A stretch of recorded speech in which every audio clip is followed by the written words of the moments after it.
A breakout rookie receiver in the making, some injury updates, and every dog has its day. And by dog, I mean the defense and it had its day today. This is Training Camp Diaries. We're back for 2020. Let's get into it.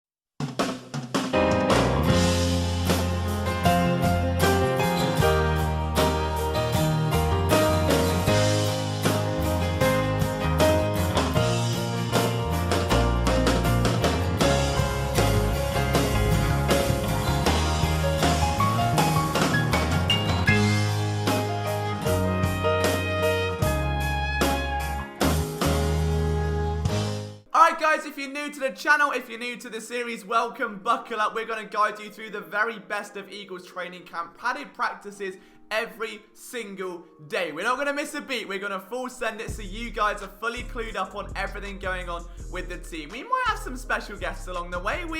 We might not. I don't know. I haven't thought that far ahead yet. But stick around, hit that subscribe button, and let me know what you think down in the comments. So let's start off with the injury updates, as there were some. The Eagles had a planned maintenance day, and I don't mean builders, repairing things at the Novacare complex. They allowed their over 30 players to rest, which is understandable. Seeing such a spike in soft tissue injuries around the NFL, because players are going from like 0 to 1,000. They haven't had OTAs, they haven't had minicamp. You're going straight into padded practices at training camp.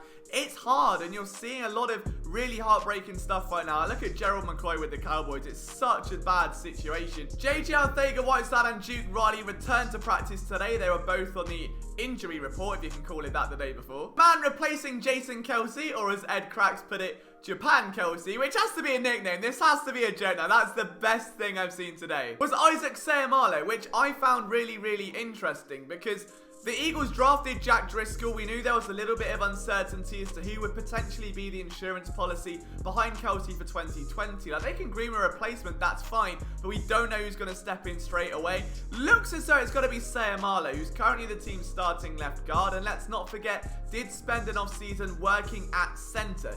Didn't go too well, but you can see he's going to build on that experience. Defense absolutely dominated today. There were interceptions all over the place. Jalen Mills had one. Rasul Douglas had one. Kayvon Wallace, Nate Gary. The list never ends. I think my favorite tweet was the defense getting rolled up on the sideline by Tim McManus so much that Peterson had to move them back. In which case, they just got even more fired up. Like, that is the best kind of energy you want to see from a defense. So, love that hustle. Hopefully, that continues. For Carson Wentz, though, it wasn't his best day at the office. There were a few interceptions, a few errant passes, and a phase in the red zone where he reportedly took off his helmet and threw it to the ground out of frustration. Nate Gary had a pick 6. I said Jalen Mills picked one off. Nikel Roby-Coleman dropped another. And in goal line drills, Wentz threw the helmet to the ground. Now, the important thing here is that Wentz is clearly, he's fallen off a cliff, but we've got to trade him. There's no other option. Seriously though, guys, look, there is nothing to be concerned about here. It is training camp, okay? It happens. It's a second padded practice. You're going to see ups and downs. I think Carson Wentz, I shouldn't be having to say this, okay? What doesn't help is Jalen Hurts not only being in the mix, but having a very good day. He was dominant down in the red zone, running in and out, lots of keepaways, lots of option looks. Doesn't help Carson Wentz that Jalen Hurts is having a good day when Wentz doesn't, because all of the noise is going to kick up when it doesn't need to. But the fact of the matter is, Carson Wentz is clearly your quarterback one. There is no need to even debate otherwise as of right now. It's training camp, it's a practice, it happens, he'll be alright. Everything's okay. Though I am very intrigued about Carson Wentz's dad bod season. Apparently he's hit the gym really hard. He's up to 250 pounds, which is pretty mad considering he's already 6'5". So Wentz looks like an absolute Hulk this year, and I'm sure we'll see him back to his best at the next padded practice. But one man who has impressed in back-to-back practices, though, has been a very surprising candidate in the way of Temple's Sean Bradley. The 6th round pick linebacker has been really, really strong over his first 2 padded practices. According to Dave Zangari, just absolutely clarted into Deontay Burnett. The defense went crazy. He's playing with a real tenacity to his game. He may not be the fastest linebacker out there, but if he can play with a certain level of physicality, not only does that bode well for Dave Phipp's special teams unit, but it also bodes well in a position where depth isn't that strong. You look at TJ Edwards, undrafted last year, could well be your starting Mike in base formations in 2020.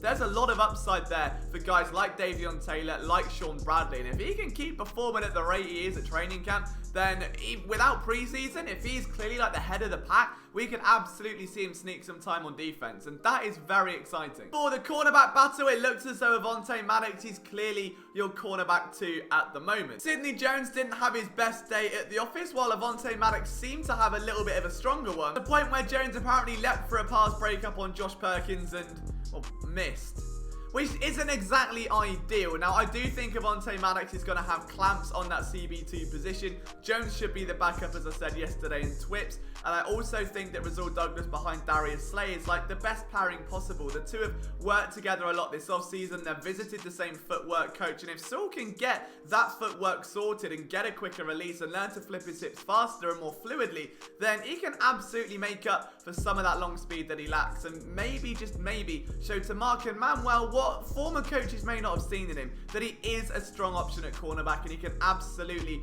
be deserving of a place on this roster. There, I really wasn't expecting to talk too much about today. There was Kez Watkins, and he had an absolutely amazing day of practice. Now, you guys know from the Eagles film room on him, I wasn't overly high on him in comparison to John Hightower. I like the pick. I just think that his skill set is a lot more on the raw side of things. But Carson Wentz has been just sending deep ball after deep ball, and Watkins was making the most of them. He beat Darius Slay, which, hey, if anything's going to boost your confidence, beating arguably a top 10 cornerback certainly is going to do that for you. For the second day in a row, Watkins has left the coaching staff purring. Carson Wentz seems excited by him. And if we're at a situation where maybe Alshon Jeffrey can't go right away, maybe J-Drill can't go, and you've got Watkins, Rager, Deshaun Jackson, Hightower, and Greg Ward Jr. in the slot, I think there is a lot of depth there to play with. The Eagles clearly feeling good about their wide receiver room, as they should. But Aaron Moorhead getting the most out of those players, that's what I'm really excited about. We had a new wide receiver coach this offseason, someone that did come with a lot of esteem, a lot of pride after what he did with Christian Kirk at Texas A&M and his more recent success. I'm honestly so fascinated to see what he can do with this very young group of players, and without Goodwin there to be the mentor, it's Jackson and it's Aaron Moorhead. There's not a lot of experience there. I do think that's going to come into play. That is it, guys, for today's training camp diaries. If you like this format of video, let me know. I'll be sure to try and make them every single day if you do. From myself, Liam Jenkins, you can follow me on Twitter at Liam Jenkins PSN. We'll see you soon.